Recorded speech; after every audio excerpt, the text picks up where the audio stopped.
출사표. 서기 219년 관우가 오나라와의 전투에서 패하여 죽고 장비가 221년 부하의 손에 죽자 유비는 관우의 복수를 갚기 위해 오나라와 싸우다 이릉 전투에서 대패한 후 백제성에서 병으로 쓰러져 자신의 죽음을 예감하고 제갈량을 불러 태자 유선을 부탁하고 223년 사망한다. 이후 제갈량은 위나라를 상대로 북벌을 시작하는데 출사표는 바로 이때 황제 유선에게 출병을 하면서 올린 표문이다. 출사표라는 말 자체는 출병할 때에 그 뜻을 적어서 임금에게 올리던 글을 뜻하는 일반 명사이지만 제갈량의 출사표가 너무 유명하기 때문에 일반적으로 문맥 없이 출사표라고만 하면 제갈량의 출사표를 일컫는다. 출사표는 전출사표, 후출사표 두 편으로 이루어져 있는데 전편은 227년, 후편은 228년에 작성된 것으로 알려져 있다.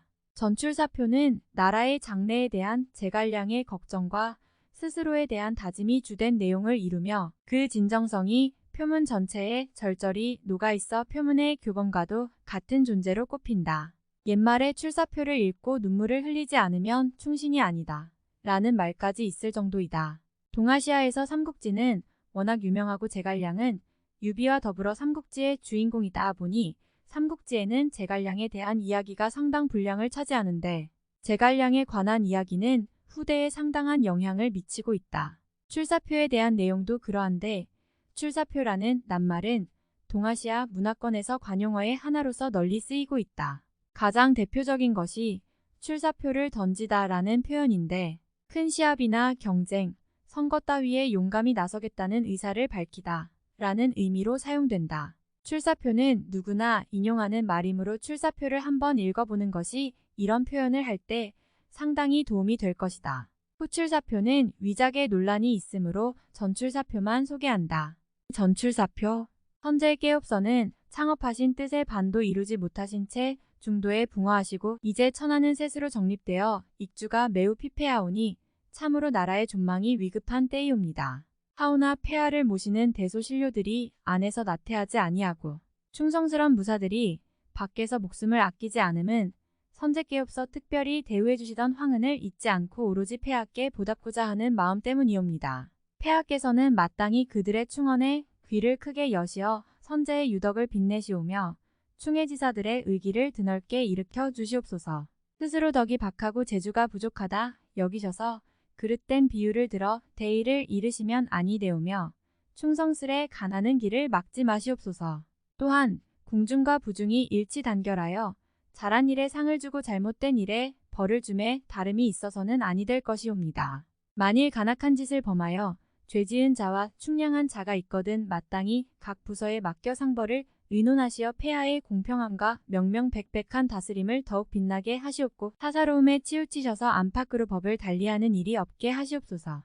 시중 과규지와 비해 시랑 동윤 등은 모두 선량하고 진실하오며 뜻과 생각이 고르고 순박하여 선제께서 발탁하시어 폐하께 남기셨사오니 아둔한 신이 생각하건대 궁중의 크고 작은 일은 모두 그들에게 여쭤보신 이후에 시행하시면 필히 허술한 곳을 보완하는데 크게 이로울 것이옵니다.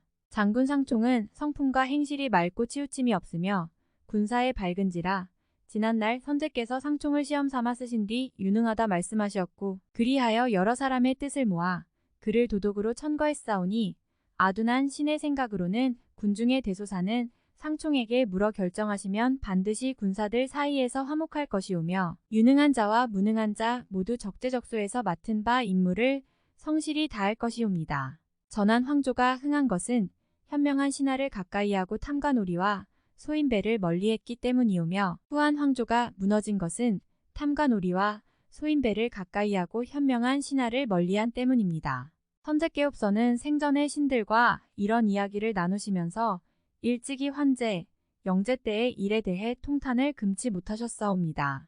시중과 상서, 장사와 참군 등은 모두 굳고 밝은 자들로 죽기로써 국가에 대한 절개를 지킬 자들이니 원컨대 폐하께서는 이들을 가까이 두시고 믿으시옵소서. 그리하시면 머지않아 한실은 다시 융성할 것이옵니다.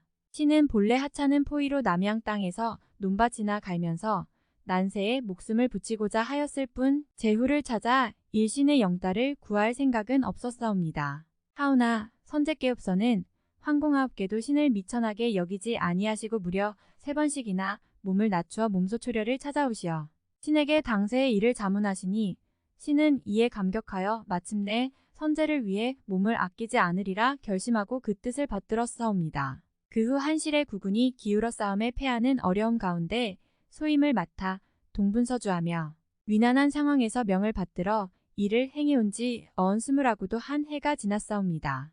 선제께옵서는 신이 삼가고 신중한 것을 아시고 붕어하실 때 신에게 탁고의 대사를 맡기셨사옵니다.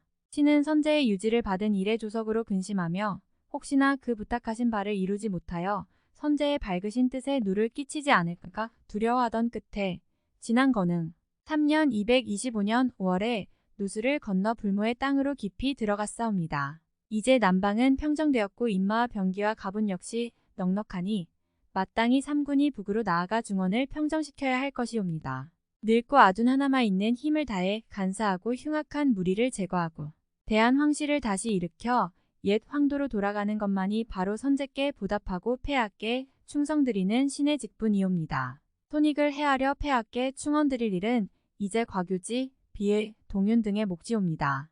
원컨대 폐하께옵서는 신에게 흉악무도한 역적을 토벌하고 한실을 부응시킬 일을 명하시고 만일 이루지 못하거든 신의 죄를 엄히 다스리시어 선제의 영전에 고하시옵소서.